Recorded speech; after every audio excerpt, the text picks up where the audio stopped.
lii ñuy dégg nii ndax lu ñu mënoon a njort ni nii lay demee ndax mënoon nañ ko njort ndax amoon na ay signaux yu ko doon wane. ci xalaat yi majorité présidentielle évidemment non. man gëw ma ni je suis pas forcément en contradiction ak Pape Djibril mais président nañ ko gisee ñaari façon ci discours bi nga xam ne ni def na ko. xam nga boo fekkee ni aussi wóor na la ni yaay gagné da ngay jógee pour dalal xel yi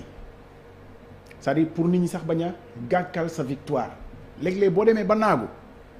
da ngay jéem a dalal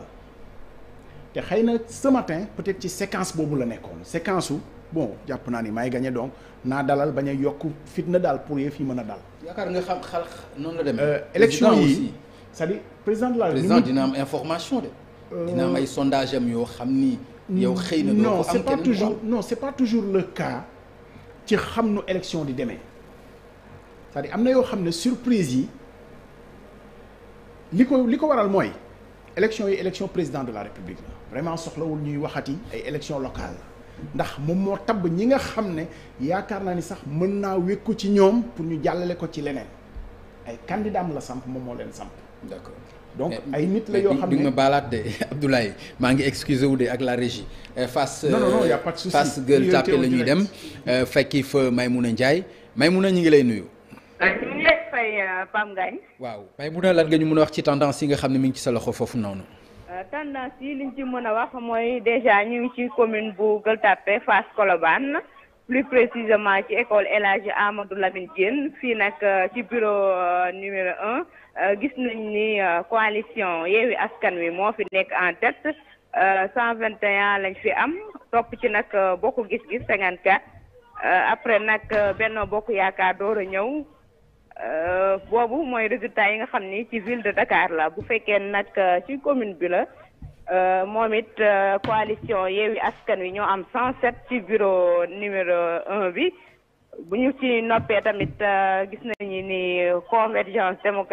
démocratique Bokk Gis Gis ñoo am 57 ñaar ñooñu ñoo fi nekk en tête boo demee ci yeneen bureau yi aussi lu ci demee ni bureau numéro 2 bi aussi gis nañu Yewwi Askan Wi moo fa nekk en tête 116 la ñu am toftaru toujours ci Bokk Gis Gis. mais est-ce que mën nañu xam candidat bi Yewwi foofu ci Fass Gueule Tapée candidat Yewwi bi. fii boo ñëwee fii ci Fass commune bu Fass Gueule Tapée fi ñu nekk présentement fii Pape Diop moo fi nekkoon doon fi voté ci école Koddu. d'accord El Hadji Amadou Koddu Alié Koddu bu ñu demee ci école Amadou Lamine Diène boobu tamit gis nañ ni waa Bokk Gis Gis ñoo fa ëpp doole. ñaari centre yooyu daal ñoo fi gën a nekk ay tendance yoo xam ni gis nañ ni enjeu bi fi la ëppee moo tax boobu ba léegi ñu ngi toog di xaar code El Hadji Amadou Codou Ndoye nag la ñu xalaatoon ni ñoom ñooy njëkk a ubbi parce que teel nañoo tëj daanaka mais jafe-jafe bi fi am rek mooy depuis lors ñoom affiché guñu dara moo tax ñu xawoon doxantu ba demaat ci beneen centre ba léegi nag problème bi mooy presque mënul accéder ci centre bi dañu ñoo génne depuis 18 heures ñu ngi fii ci biti ñoom affiché guñu amul benn bureau de vote boo xam ni affiché nañ ko it beneen problème bu fi am pam nga ñu dellusiwaat bi sànq ñu ngi ko doon wax fii ñu bëri voté wuñu si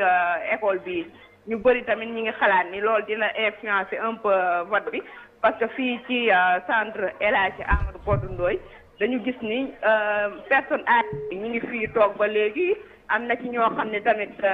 jóge nañ fu sori daal di ñëw mais problème bi mooy voté wuñu parce que rang bi dafa bëri woon ñu ne leen delluwaat leen dinañ ko prolongé ba 18h30 mais problème bi ñu fi nemmeeku daal mooy ba léegi ñoom voté wuñu te bokkuñu daal ci élection boobu ñu koy ñaawlu lool. voilà jërëjëf Maymouna Ndiaye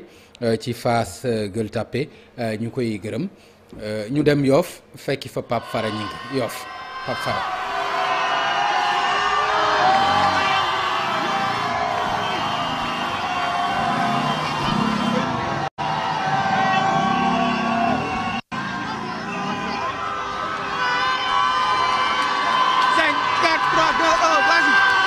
ñu ngi fii ci diwaanu Yoff ñu ngi fii ci Yoff kenn mënut a dégg bu baax Seydina Issa Laye nag jàpp nañ ne moom moo gagné kii di Diouf Sarr fi nga xam ne moom moo nekk ci commune bi buntu këram fees na dell sympathisants yi ñëpp ñëw nañu oto yi kenn mënut a dégg suñ toll nii gars yi ñu ngi jubilé di manifester kon dañuy ñëw daal di dem fi nga xam ne fii mooy këram nag moom Yewwi Askan Wi mu ngi àndoon ak moom Barthélémy Dias tey nag xew-xew bu mag dañuy dem ci biir kër gi ànd ak yéen ci fête bi mu nekk loo xam ne waa kër Seydina Issa ñu ngi noolu kon dañuy dem topp leen ñu. yéeme na quand même ñu dellu si waat fileeg ñuy mën a jotaat Pape Fara Gningue bu fekkee jàppandi na ak la régie ñu daal di continuer Pierre voilà donc ñu continuer ak Pape Fara parce que c'est important aussi c'est important nag ñu mën a am kàddu yu jëkk yu maire bu bees mën nañu jàpp ni moom la muy Seydina Issa ci Yoff daal di gagné ki nga xam ni moom mooy Abdoulaye Diouf Sarr kon voilà xam naa ni kon dinañ amaat Pape Fara voilà donc ñu xaar kon ñu mën a amaat Pape Fara Abdoulaye Cissé. Yoff c'est important ñu taxaw ci. bien sûr bien sûr. toujours sur la base des résultats yu ñu am. te wane ni effectivement candidat Yewwi Askan Wi moo fa jiitu pour la ville mais Yoff li tax mu important mooy candidat ba fa nekk mooy candidat bi nekk ci commune mooy candidat wu ville bi donc c'est important mu ngi mel ni ngay dem voter ñu gagné la sa bureau de vote xam nga loolu dafay am lu muy signifier donc leader yi nga xam ne ni taxaw nañu nekk ci ay communes ñooñu ñooy yóbbaale seen commune pour élire maire ville. Tout à fait. Évidemment bu communes yi basculer du côté de Yewwi Askan Wi loolu mooy indi Barthélémy Dias ëpp communes yu mu gagné. ci commune yu mag yi dafay gagné ville. voilà forcément. et ci tendance yi ñu amagum jusqu'ici encore une fois te ñu wax ko nag ñëpp dégg ko te muy résultat yi ñu affiché ci bureau de vote yi voilà te mu te amul benn boo xam ne nii nit a ñu ko yóbbante résultat yi ñu joxe fii ci suba ba léegi